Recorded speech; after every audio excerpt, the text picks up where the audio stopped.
اللہ اکبر۔ رواں ہفتے ایک معروف اداکارہ عائشہ خان کے انتقال کی خبر بہت مشہور ہوئی۔ مرحومہ اداکارہ کی عمر 77 سال بتائی جا رہی ہے۔ ان کے انتقال کا علم تقریباً 7 روز بعد ڈیڈ باڈی کی اسمیل سے ہوا، بدبو سے ہوا۔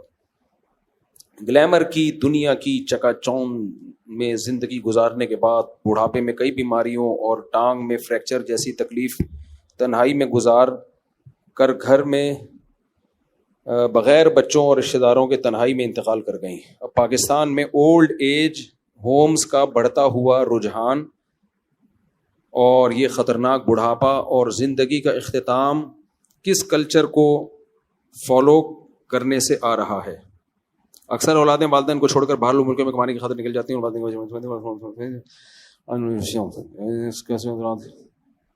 ہاں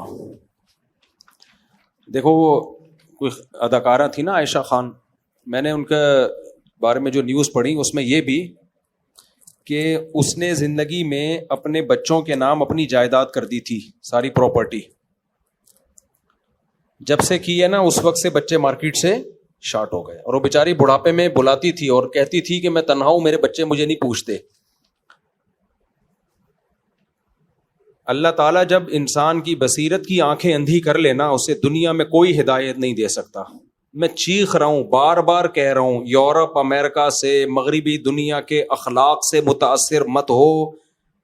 رنگ رلیوں پہ زمانے کی نہ جانا اے دل، یہ خزاں ہیں جو بانداز بہار آئی ہے۔ میں بولتا ہوں بھائی، مغربی دنیا برباد ہو چکی ہے، لیکن لوگ کہتے ہیں نہیں، اصل میں مفتی صاحب لوگ احساس کمتری کا شکار ہیں۔ ابھی میں نے بتایا تھا نا کہ وہاں بوڑھوں کا کیا حال ہے، خاندانی نظام تباہ ہو گیا، سب انڈیویجول لائف گزارتے ہیں، کوئی کسی کا پوچھنے والا نہیں ہے۔ تو کینیڈا سے ایک فیملی تھی، انہوں نے کمنٹس کیے، ہم تو یہاں بہت اچھے ہیں، پاکستان میں ہمارے بچے بگڑ رہے تھے، ہم تو یہاں بڑی محبت سے ٹائم گزار رہے ہیں، ایک دوسرے کا خیال ہے۔ مفتی صاحب کو پتہ نہیں کون غلط پٹیاں پڑھا دیتا ہے۔ بھائی جو مسلم فیملیز ہیں جنہوں نے مذہب پہ بچوں کو رکھا ہوا ہے، میں ان کی بات نہیں کر رہا، وہ تو محفوظ ہیں، بلکہ ہو سکتا ہے یہاں سے زیادہ اچھے ہوں وہ۔ میں نے دیکھا ہے مغربی دنیا میں جو مسلمان ہیں جنہوں نے شادی بھی کی، بچے بھی پیدا کیے اور بچوں کو دینی ماحول میں رکھا، مسجد قریب میں، تبلیغ والوں سے تعلق رکھا، وہ تو واقعی بہت مزے میں ہے۔ بات مغربی دنیا کی نہیں ہو رہی ہے، بات ہے مغربی کلچر کی۔ جو اس کلچر کو فالو کر رہا ہے نا، گورے بہت اچھے، ہمارا سیکولر طبقہ جو دیسی لبرل ہیں، یہ مولویوں کے کلچر کو اچھا سمجھتے ہیں یا انگریزوں کے؟ یہ انگریزوں کے کلچر کو، ان کا یہ انجام ہے، یہ جو عائشہ خان کے ساتھ ہوا ہے۔ سمجھ رہے ہو کہ نہیں سمجھ رہے؟ ان کا اپنے گھر میں بھی یہی انجام ہونے والا۔ ان کے نہ باپ کا پتا ہوتا ہے نہ ماں کا پتا ہوتا ہے، اللہ معاف فرمائے۔ نہ ان کی اولادیں ان کو پوچھتی ہیں، کیونکہ مذہب تو سکھایا نہیں۔ یاد رکھو، بڑھاپے میں ماں باپ کی بھرپور خدمت یہ مذہب کی موٹیویشن کے بغیر ممکن نہیں ہے۔ مذہب بہت بڑے بڑے کام کرا لیتا ہے، اس کے علاوہ نہیں ہو سکتا۔ میں مثال دیتا ہوں، رمضان کے 1 مہینے کے ہم سب روزے رکھتے ہیں، میجورٹی مسلمانوں کی رکھتی ہے۔ 1 مہینہ بھوکا پیاسا رہنا، کیا گورنمنٹ اگر لا بنائے ہم کر لیں گے؟ کلچر کی بیس پہ کر لیں گے؟ کسی سوسائٹی میں کلچر ہے جی 1 مہینہ بھوکا پیاسا رہنے کا، کلچر کو انسان اتنا باپ نہیں بناتا، صحیح ہے نا؟ 1 مہینہ بھوکا پیاسا رہنا، یہ اللہ کو لے کر آئیں گے نا اپنی سوسائٹی میں، اور اللہ کہے گا 1 مہینہ روزے رکھو، انسان جان بھی دے دیتا ہے، روزہ تو دور کی بات۔ جو لوگ اپنے دین کی خاطر جان دے دیتے ہیں، یہ مذہب کی موٹیویشن ہے۔ تو بوڑھے ماں باپ کو رکھنا، سنبھالنا، ان کی کڑوی کسیلی برداشت کرنا، ان کو ٹائم دینا کہ ان کو رینٹ پہ بندہ نہ بلانا پڑے، ہم ہیں، ہم آپ کو پوچھیں گے، عید آپ کے گھر ہوگی، بقرعید آپ کے گھر ہوگی، آپ کی بیماری کا خرچہ میرے ذمے، پراپرٹی بیچ کے آپ کا علاج کروں گا، سب سے پہلے آپ، باقی سب بعد میں۔ یہ مذہب کی اور اللہ کی موٹیویشن کے بغیر، اللہ کو اپنے گھر میں، سوسائٹی میں ان کی بغیر یہ ممکن نہیں ہے۔ کچھ بھی کر لو، گورے نے اللہ کو نکالا مارکیٹ سے، اپنی سوسائٹی سے، نتیجہ کیا نکلا؟ ویسے اخلاق دیکھو، thank you, nice to meet you, صبح شام ہمیں کہتے ہیں کم بد اخلاق ہوتے ہیں، بدتمیز ہوتے ہیں، تو چند اخلاق تو آ گئے ظاہری طور پر، حشر کیا ہوا ہے سوسائٹی کا یار, ماں تک کو نہیں پوچھتے. اچھا یہ بات بھی بہت لوگوں کو بری لگتی ہے, نہیں ہم نے تو یہاں انگریز کو دیکھا ہے اپنی ماں کی بڑی کیئر کرتا ہے. بھائی صاحب وہ کیئر میں اور ہماری کیئر میں زمین آسمان کا فرق ہے. یہ ایسا ہی ہے جیسے انگریز اپنی بیوی کی بڑی کیئر کرتے ہیں. کتنا کرتے ہیں, لڑتے نہیں ہیں, تھپڑ نہیں مارتے. یہ کیئر تو آج آپ کی بیوی آدھا بل دے گیس کا, آدھا خرچہ سارا خود اٹھائے. وہ کیا خیال ہے, میری گھر والے اگر میرے 4 گھر والے مجھے کہہ دیں کہ آپ کا اتنا خرچہ, مجھے کتنا خرچہ ہو رہا ہے, کبھی چھاؤں میں آؤ بتاؤں گا, اور چندے کے پیسوں سے نہیں کر رہا میں, یہ بتا دوں میں 1 روپے چندے کا دائیں میں اپنا ہے سارا. لوگ کہتے ہیں سورس آف انکم کیا ہے, کہ وہ بھی کبھی چھاؤں میں آؤ بتا دوں گا. حلال ہے, بزنس ہے, کاروبار ہے. تو اب مولویوں کو, لوگوں کو کھاتے ہوئے پیتے ہی اچھے نہیں لگتے, تو پھر تو تمہارا مسئلہ ہے نا, پھر تو وہی کیڑوں والا لطیفہ فٹ ہوگا تمہارے اوپر. تو اب اگر میرے گھر والے مجھے کہیں نا, میرے 4 گھر والے, اللہ ان کو یہ کہنے کی توفیق عطا فرمائے کہ ایسا ہے کہ آپ کا خرچہ بہت ہو رہا ہے, آپ کا اپنے لیے تو کچھ بچتا ہی نہیں ہے, وہی جو ریوو تھی کتنے سال سے لے کے گھوم رہا ہوں, وہی لے کے گھوم رہے ہو. 19 کی رپورٹ تھی, اب الحمدللہ 19 ہو گئے. ان کا اسکول, گیس, ان کے بیماریاں, گیس سے مراد پیٹ کی گیس بھی کسی کو ہوگی تو اس کا بل بھی ہم بھرتے ہیں, یعنی بچہ اگر بیمار ہوگا تو ایکچولی ایسا ہے کہ ہمیں پتہ چلا آپ کا خرچہ بہت ہو رہا ہے, تو آدھا اب ہم کریں گے, آدھا آپ. میرے تو اخلاق ہی اخلاق ہوں گے اس دن کے بعد. میں گھر میں جاؤں گا, nice to meet you, nice to meet you. تو یہ فری پھوکٹ کے اخلاق تو ہیں, وہ تو بہت اچھا ہے, گورے میں ہوتے ہیں. تو یہ والے اخلاق, لوگ کہتے ہیں گورا اپنی بیوی کے ساتھ بہت اچھا ہوتا ہے, تو ہوگا نا اچھا, اس کو کیا, اس سے اس کی رسپانسبلٹی کیا ہے, کوئی دھیلے کی ذمہ داری اس کے کندھوں پہ نہیں ہے, تو اچھا ہی ہوگا. اور کیا ہوگا, عورت بھی اپنے شوہر سے اچھی ہوگی, کیونکہ دھیلے کی کوئی رسپانسبلٹی عورت پر شوہر کی ہے ہی نہیں. بوائے فرینڈ بنانے تک جب پابندی نہیں ہے تو ایسا ہسبینڈ تو سب کو پسند ہوگا میرے بھائی. نہیں آئی, آپ گورے کی بیوی ہو, فرض کرو آپ کا ہسبینڈ آ گیا, کوئی بھی نیلسن یا مائیکل ملنے کے لیے آ گیا, آپ کے ہسبینڈ کچھ کہہ ہی نہیں سکتا آپ کو. تھوڑا سا اس کو فیل تو ہوگا کہ یہ غلط ہو رہا ہے, لیکن کچھ بھی نہیں کر سکتا, نہ تھپڑ مار سکتا ہے, نہ گالی دے سکتا ہے, کیونکہ اس نے یونیورسٹیوں میں پڑھا ہے, نفسیاتی ڈاکٹروں نے بھی ان کو بتایا ہوا ہے, سائیکولوجسٹ نے بتایا ہوا ہے کہ انسان اپنے اخلاق سے پہچانا جاتا ہے. تیز آواز سے بات کرنا, جذباتی ہونا, رگے پھولنا, یہ پاکستانی جیسے جو غریب ملکوں کے لوگ ہیں جو بنیاد مرصوص پہ بس خوش ہو گئے, وہ باقی تو کچھ ہے نہیں ان کے پاس, اسی پہ ان کی اسٹیبلشمنٹ نے ان کو مطمئن کر دیا, چپ کر کے بیٹھے رہو آرام سے, بس اتنا کافی ہے فی الحال. تو یہ غریبوں کا کام ہے. تو انگریز کیا کرتا ہے, وہ اس کو پتا چل جائے بیگم نیلسن کے ساتھ گھوم رہی ہے, صحیح ہے, تو نہ وہ ڈانٹ سکتا ہے نہ وہ مار سکتا ہے, کیس ہو جاتا ہے. تو بیگم تو پھر اچھی ہوگی میرے بھائی.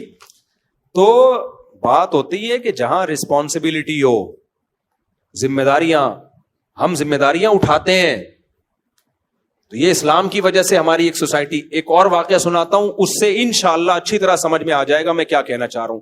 کل کی بات ہے, مجھے ایک سسٹم خریدنا تھا, میں صدر گیا اپنے دوستوں کے ساتھ, کمپیوٹر خریدنا تھا. میں گیا صدر مارکیٹ میں, ایک ایل ای ڈی لینی تھی, جن سے میں نے ایل ای ڈی لی, میں ان کے پاس آگے بیٹھ گیا. کل کا واقعہ, یہ پرانا نہیں ہے. وہ کھا رہے تھے انڈا چھولا اور روٹی.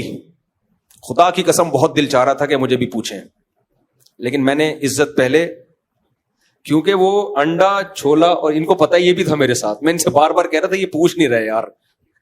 ان کو لگ رہا تھا ہم مفتی صاحب کو چھولے اور انڈے اور یہ روٹی کھلائیں, یہ مفتی صاحب کی انسلٹ ہے.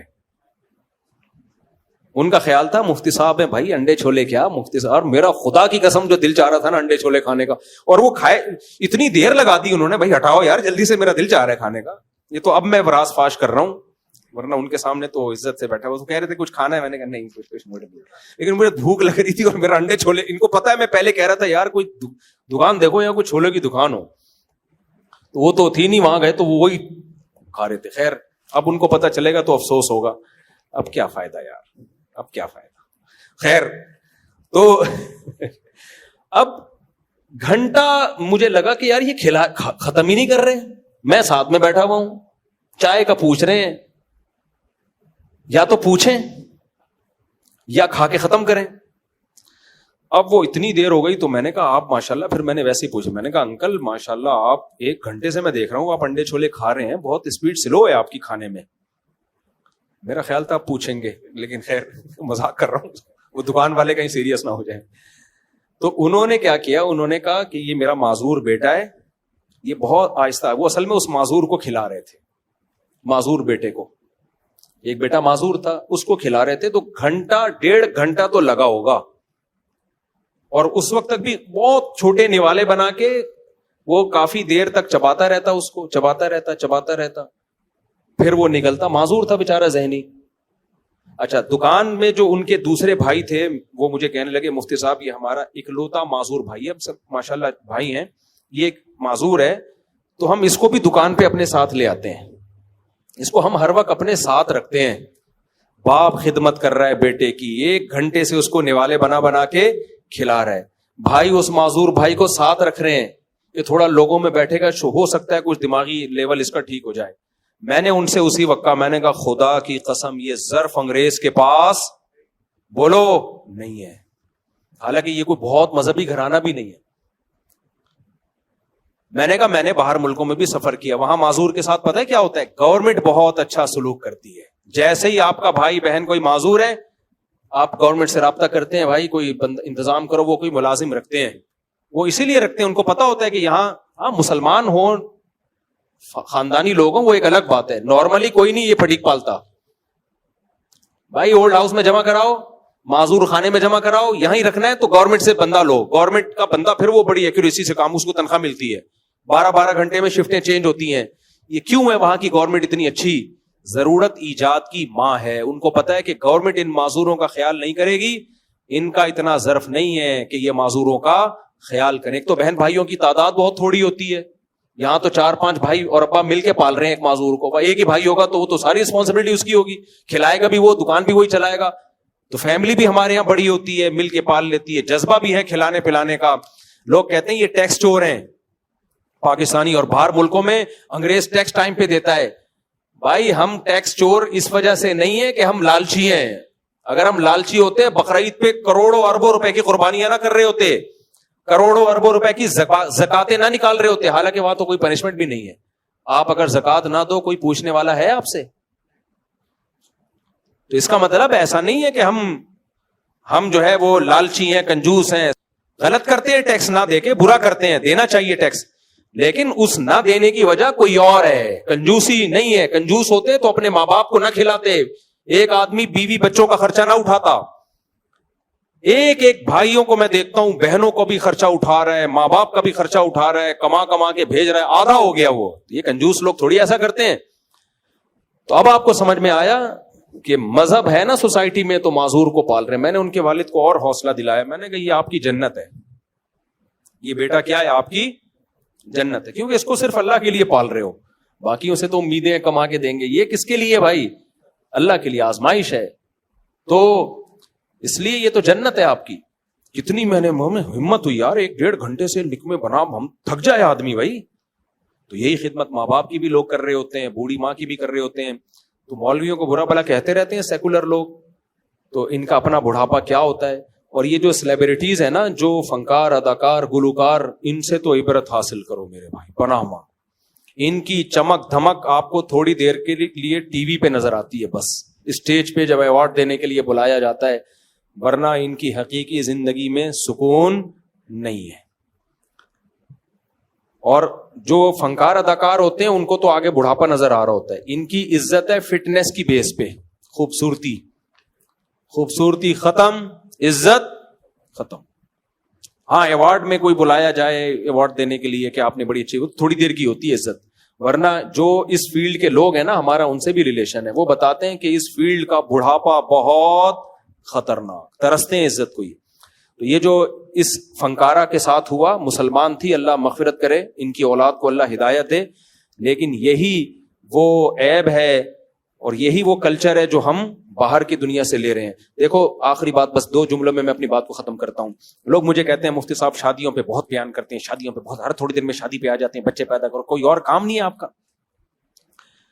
دیکھو علامہ ابن تیمیہ رحمہ اللہ کا قول ہے کہ اگر تمہیں سمجھ میں نہ آ رہا ہو نا تمہارا سب سے بڑا دشمن کون ہے, تو اپنے دشمن کے تیروں کا تمہارا سب سے بڑا دوست کون ہے, تو اپنے دشمن کے تیروں کا رخ دیکھ لو کس کی طرف ہے. تمہارا دشمن کا جو سب سے بڑا دشمن ہے وہی تمہارا سب سے بڑا دوست ہے. اسی طرح یاد رکھو کہ دشمن کی انویسٹمنٹ کس چیز پہ سب سے زیادہ ہو رہی ہے. آپ کو معلوم ہے مغربی دنیا کیا ہماری نماز روزے سے ناخوش ہے؟ بولو. کبھی آپ نے دیکھا کہ جو اسلام دشمن عناصر نے کبھی حج کے خلاف انہوں نے آواز اٹھائی ہو کہ حج بین ہونا چاہیے؟ کبھی سنا آپ نے کہ اربوں روپے خرچ کر رہے ہو یار یہ حج کا سیٹ اپ ختم کرو؟ نہ. کبھی آپ نے سنا کہ یار یہ جو مسجدیں پھیلتی چلی جا رہی ہیں بند ہونی چاہیے؟ کبھی سنا؟ یورپ امریکہ میں جتنی چاہیں مسجدیں بنا لیں, آپ لیگل وے میں چلیں, کوئی پابندی نہیں ہے. تراویاں پڑھیں عشاء کے بعد سے لے کے فجر تک پڑھیں, کوئی پابندی نہیں ہے. اور نہ اس کو روکنے پہ وہ پیسہ خرچ کر رہے ہیں. میں سمجھا پا رہا ہوں اپنی بات؟ پتہ ہے 2 چیزوں پہ پیسہ خرچ ہو رہا ہے صرف. اسلام کے خلاف نہیں ہے وہ لوگ, اسلام کی 2 چیزوں کے خلاف ہیں, اسلام کے خلاف نہیں. اور یہ 2 چیزیں اگر ان کو اسلام کے علاوہ کہیں اور نظر آئیں تو اس کے بھی خلاف ہیں. پھر وہ اگر یہ ہندو میں ہوں گی وہ اس کے بھی خلاف ہوں گے. 2 چیزوں کے خلاف ہے. نمبر 1 وہ کہتے ہیں یہ جو بینکاری ہے نا سودی ہونی چاہیے. اسلام کا جو انویسٹمنٹ کا اور انکم کا جو سسٹم ہے نا یہ اسلام کا نہیں ہونا چاہیے, کیونکہ اسلام نے سود پہ پابندی لگائی, اس سے دولت چند ہاتھوں میں مرتکز ہوتی ہے. حضرت مفتی تقی عثمانی صاحب پر جو امریکہ میں پابندی لگی ہے وہ پتہ ہے کس بیس پہ لگی ہے؟ اسلامک بینکنگ کی بیس پہ. یہودیوں نے بولا کہ یہ اسلامک بینکنگ کو پروموٹ کر رہے ہیں, اس سے ہماری دکان بیٹھ جائے گی. اور مجھے افسوس ہوتا ہے جب میں مفتی تقی عثمانی صاحب کے خلاف کلپ دیکھتا ہوں نا کہ معاذ اللہ سود خور ہیں یہ, انہوں نے سود پہ حلال کا لیبل لگا کے کھا گئے. یہودی سے جا کے پوچھو مفتی تقی صاحب نے یہودیوں کو کتنا نقصان پہنچایا ہے.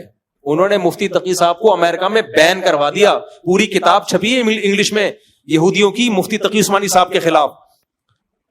اس بیس پہ پابندی لگی ہے اور ہمارے لوگ انہی کے خلاف بول رہے ہیں. تو دوسری چیز جس پہ اس سے بھی زیادہ پیسہ خرچ ہوتا ہے, پہلا وہ چاہتے ہیں اکنامکلی جو اکنامکس ہے نا, جو معیشت ہے وہ ان کے اصولوں پہ چلے, وہ اسلامی اصولوں پہ نہیں. کیونکہ اسلامی اصولوں پہ چلے گی دولت کی تقسیم منصفانہ ہو جائے گی. ایک مثال دیتا ہوں میں. اسلام کہتا ہے آپ نے 1 کروڑ روپے انویسٹ کیے, اسے جو پروفٹ ہوگا پرسنٹیج کے حساب سے تقسیم ہوگا, اور نقصان ہوا تو انویسٹر کا نقصان ہوگا. یہی ہے کہ نہیں ہے؟ یار مجھے بتاؤ نا, میں نے 100 بکرے خرید کے ایک غریب کو دے دیے, پیسہ لگایا کہ یہ بیچ مارکیٹ میں, وہ بکرے مر گئے, نقصان کس کا ہے؟ میرا.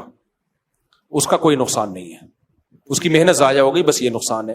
یہ منصفانہ تقسیم ہے کہ بیچارے کے پاس پہلے ہی پیسہ نہیں تھا, لاس بھی اس پہ ڈال دو, اس کا تو دیوالیہ ہو گیا. اب یہ اگر اسلامی طریقے سے ہو تو مزاربت کی بیس پہ ہوگا. بھائی میرا پیسہ ہے, محنت تیری ہے, پروفٹ پرسنٹیج کے, جتنا پروفٹ ہوگا تیری پرسنٹیج بھی بڑھے گی اس میں. اب ہو کیا رہا ہے, میں اگر سود کی بیس پہ دوں, تجھے بکرے خریدنے 1 کروڑ روپے میں نے تجھے لون دیا. کیا دیا؟ قرضہ. یہ لون تو نے نفع کے ساتھ لوٹانا ہے.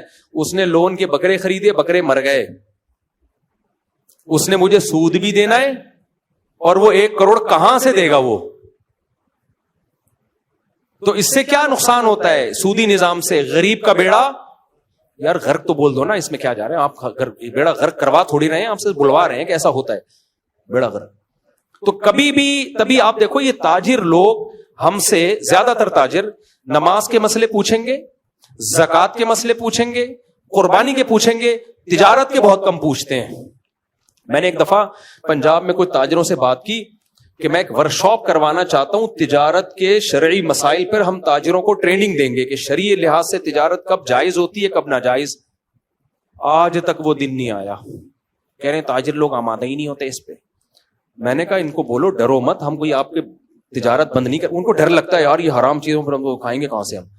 میں نے کہا شریعت میں متبادل ہے, جائز متبادل.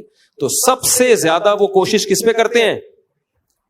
معاشی نظام ان کا چلے, کیونکہ پیسہ ان کی مرضی کے لوگوں کے ہاتھ میں آئے.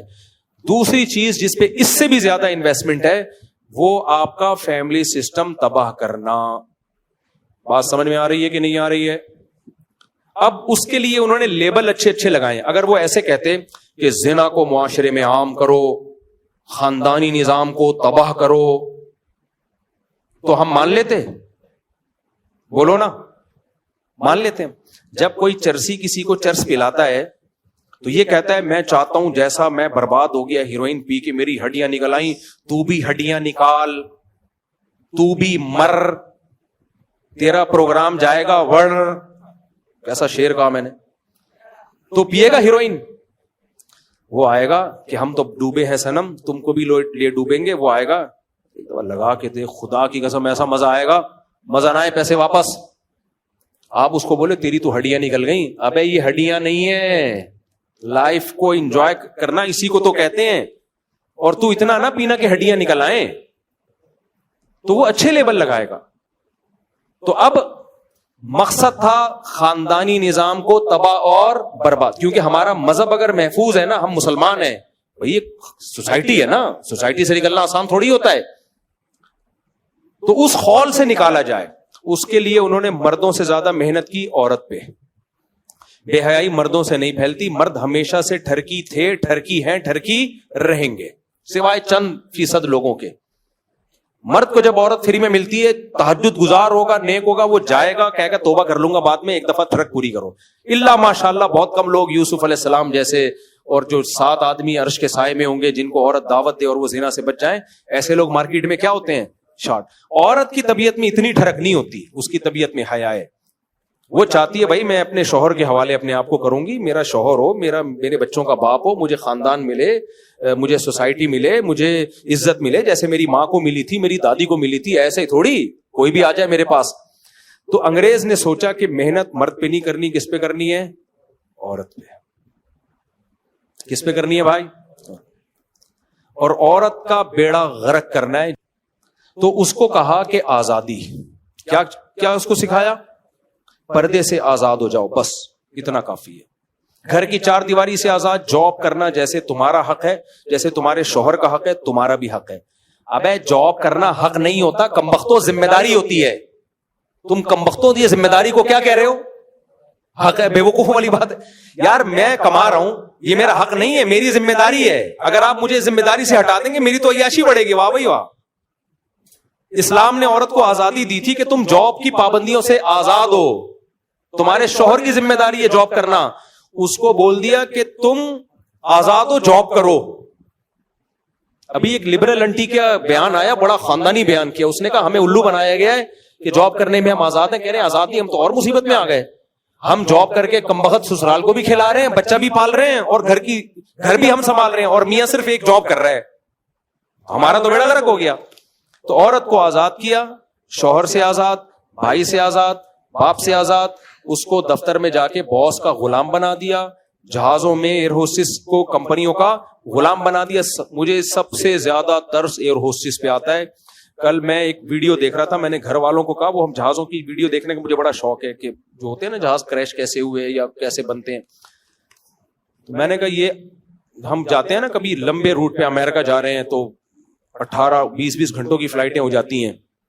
اس میں ایئر ہوسٹس کی ڈیوٹی 6 گھنٹے 8 گھنٹے 8 گھنٹے تک اس کی پیشانی پر لکیر آنے پر گورنمنٹ کی طرف سے پابندی ہے. نہیں آئی میرا خیال ہے بات, اس پر پابندی ہے کہ 8 گھنٹے میں ایک دفعہ آپ کی پیشانی پر, یہ نہیں آپ اس کو 100 دفعہ بٹن دباؤ نا, یہ چاہیے وہ چاہیے, یہ نہیں, یوں نہیں ہوگا, ایسے نہیں, وہ ایسے ہی. تھینک یو, شکریہ, تھینک یو. ابے خدا کی قسم بہت مشکل ہے یہ تھینک یو. آدمی کا دل چاہتا ہے رکھ کے چماٹ لگائے. بعض کسٹمر ایسے ہوتے ہیں, یار ابھی چائے پیتی ہے, ابھی پانی منگوا رہے ہو, ایک دفعہ منگواؤ نا. گھر میں تو بول دے گی بیوی, انڈے لینے بھیجا تھا, ڈبل روٹی اٹھا کے لے آئے. لیکن ایئر ہوسٹس نہیں کہہ سکتی. یہی ایئر ہوسٹس کسی مالدار کی بیوی ہوتی جو اس سے ڈبل مالدار ہوتا, وہ اس کو یہ ساری سہولتیں گھر میں اس سے ڈبل دے رہا ہوتا اور ڈانٹے بھی سن رہا ہوتا. لیکن مالدار کو دوسری شادی سے بولو نا روک. وہ کروڑ پتی ارب پتی آدمی میرے دوسری شادی کے بیان پہ اعتراض کر رہا ہوگا, بھائی تو ایئر ہوسٹس سے شادی کر, جتنی اس کی تنخواہ ہے 10 لاکھ تنخواہ ہے, تو 20 لاکھ دے اس کو. ایسے ایک کروڑ پتی ہیں, لیکن اس کروڑ پتی کو سمجھا دیا شادیاں وادیاں کرنا بری بات ہے, وہ بھی عیاشی میں لگا ہوا ہے. خیر, تو عورت کو بے پردگی کرا دی اس سے خاندانی نظام تباہ ہو گیا. پھر عورت کو کہا تم بچہ پیدا کرنے کی مشین نہیں ہو, اگر ہو بھی گئی نا شادی, اب اسے نسل بنانے سے روکا جا رہا ہے. حالانکہ اولاد گفٹ, یہ ایسے ہی ہے جیسے آپ کے گھر میں نوٹ چھاپنے کی مشین آ جائے, تو آپ بولو گے کہ میں نوٹ چھاپنے کی مشین مجھے نہیں چاہیے ہے بھائی, وہ نوٹ چھاپ رہی ہے. عورت پیدا وہ گدے گھوڑے نہیں پیدا کر رہی, وہ انسان پیدا کر رہی ہے, بیٹے بیٹیاں پیدا کر رہی ہے. تو یہ تو مشین بہت اچھی مشین ہے بھائی. زمین آلو پیاز ٹماٹر پیدا کرتی ہے, کسان کے دل میں قدر ہوتی ہے. اور یہ کون پیدا کر رہی ہے؟ انسان. کوئی سائنٹسٹ بنے گا, کوئی فوج میں جائے گا, کوئی تاجر بنے گا, یہ انسانوں کو پیدا کر رہی ہے. تو اس کو یہ سکھا دیا ہم بچے پیدا کرنے کی مشین نہیں ہے. اس سے اس کی تنہائی ہے. عورت کا سب سے بڑا سرمایہ, دیکھو کوئی عورت کو عزت دے نہ دے, اسلام, کلچر, فیملی پابند, یعنی اخلاقیات کیا کہتی ہیں, ماں سے بڑا حق آپ پر کسی کا نہیں ہے. تو اس کو ماں کے حق سے ہی محروم کر دیا. بیوی کو وہ عزت تھوڑی ملتی ہے جو اولاد کی طرف سے ماں کو ملتی ہے. بہن کو وہ عزت تھوڑی ملتی ہے جو اولاد کی طرف سے ماں کو ملتی ہے. ایئر ہوسٹس کو خدا کی قسم کمپنی کی طرف سے وہ عزت مل نہیں سکتی جو بیٹے کو, جو ماں کو کس کی طرف سے ملتی ہے, بیٹے بیٹیوں کی طرف سے ملتی ہے. اللہ نے حکم دے دیا, نماز پڑھتے ہوئے پکارے, نماز توڑ کے جواب دو. باس کے بارے میں تھوڑی حکم دیا ہے. عورت کا سب سے بڑا سکون, سرمایہ, سہارا وہ کیا تھا؟ اولاد.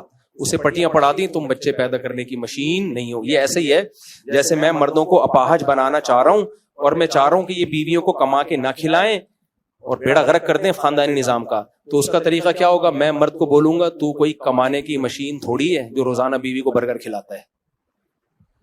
کیا خیال ہے بھائی؟ ایک آدمی روزانہ انڈے بھی لے کر آ رہا ہے, دہی بھی لے کر آ رہا ہے, وہ آدمی سے مراد میں ہوں, یعنی آپ لوگ بھی ہیں. روزانہ انڈے لا رہا ہے, دہی لا رہا ہے, میں تو یہی کام کر رہا ہوتا ہوں. میں لوگ کہتا ہوں, میں جہاں نکلتا ہوں لوگ سیلفیاں اور مفتی صاحب اسٹائل سے جا رہے ہیں, ایسی آ رہی ہوتی ویڈیوز, حالانکہ میں دہی لینے جا رہا ہوتا ہوں.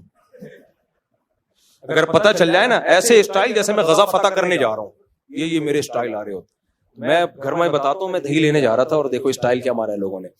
تو اب میں بتاؤ, میں دہی لینے جا رہا ہوں, میں ٹماٹر لینے جا رہا ہوں, کوئی بندہ آئے میرے پاس, مفتی صاحب تم اپنے گھر والوں سے بولو جاب کریں, آپ انڈے لانے کی مشین نہیں ہو, روزانہ ڈبل روٹی لانے کی مشین نہیں ہو. تو دیکھو وہ میرا خیر خواہ بن کے اصل میں میرا بیڑا غرق کر رہا ہے, گھر توڑ رہا ہے. وہ گھر کو کیا کر رہا ہے بھائی؟ اپریشیٹ کرو مفتی صاحب, خاندانی آدمی ایسے ہی ہوتا ہے, کبھی دہی لینے جا رہا ہے, کبھی انڈے لینے جا رہا ہے. یہ اچھے شوہر ہونے کی علامت ہے. تو بیوی کے بارے میں نبی کی موٹیویشن کیا ہے؟ تزوج الودود الولود, تزوج الودود الولود. بیوی وہ اچھی جو تمہیں کثرت سے اولاد دے, کیونکہ اس سے تمہیں تمہارا اولاد ایلفی کا کام کرتی ہے, ماں باپ کو جوڑ دیتی ہے. وہ جتنے زیادہ بچے ہوں گے چھوڑنا اتنا مشکل. آدمی کہتے ہیں بچوں کو لے کے کہاں جاؤں گا میں, وہ ایلفی کا کام دیتے ہیں, بچے جوڑ دیتے ہیں ماں باپ کو, پھر سہارا بنتے ہیں, پھر ان کی خوشیاں غمیاں سب مشترک ہوتی ہیں. تو جو سب سے بڑی چیز بیوی کو آپ کے ساتھ جوڑنے والی, آپ کے دل میں اس کی محبت پیدا کرنے والی, اس کو یہ کہہ کے کہ بچے پیدا کرنے کی مشین نہیں ہو. تبھی میں کہتا ہوں جو عورتیں بچے نہیں پیدا کرتی ہیں اور کہتی ہیں ہم کو بچے پیدا کرنے کی مشین ہے, تو ان کو بولا کرو ہم کیا کمانے کی مشین ہے. تو مشین کوئی نہیں ہوتا, ایک اللہ نے ایک اولاد دی ہے, یہ نعمت ہے. تو بس خلاصہ یہی نکلا, اٹھا کر پھینک دو باہر گلی میں, نہیں تہذیب کے انڈے ہیں گندے. تو یہ ان کا سب سے زیادہ فوکس اس پر ہے کہ خاندانی نظام کو تباہ کیا جائے. تبھی وہ کہتے ہیں شادی مت کرو, گرل فرینڈ بناؤ. نمبر 2 کرنا ہے تو دیر سے کرو, اور دیر سے بھی 1 کرو, اور بچے بھی 1 یا 2. میں بالکل اس کے الٹ چل رہا ہوں. جلدی کرو, شادیاں بھی زیادہ کرو, بچے بھی تباہ کے پیدا کرو, ایسی کی تیسی. چاہو تمہاری یہ جذبہ جب تک نہیں ہوگا مزہ نہیں آئے گا.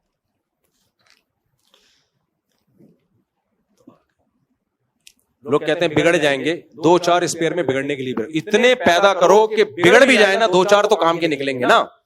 ایک ہی انڈا وہ بھی گندا. ایسے لوگ ہیں, 2 بچے ان کی بیچارے عائشہ خان کے تو میرے خیال ہے 2 بچے تھے, 2 بچے تھے, انہوں نے چھوڑ دیا. اور پھر یہ 2 آپ کے کتنے 4 ہیں. میرے سامنے ادھر کنارے پہ بیٹھا کریں بیان میں, کنارے پہ بیٹھا, بہت غصہ. مفتی صاحب ہاں کوئی صحت کا ایشو ہو تو وقفہ کرنے میں کوئی حرج نہیں ہے، شرعن جائز ہے بھائی، صحت کی وجہ سے کہ بھائی اگر 2-3 بچے ہو جائیں گے ذرا 1-2 سال وقفہ کر لیں، 2 سال وقفہ کر لیں، اس میں کوئی وہ شرعن جائز ہے. ہم وقفے کے خلاف نہیں ہیں، ہم اس وقفے کے خلاف ہیں نسل کم کرنے کے لیے ہو، یہ وقفہ بڑھانے کے لیے کہ صحت ٹھیک رہے گی تو چلتا رہے گا یہ سلسلہ.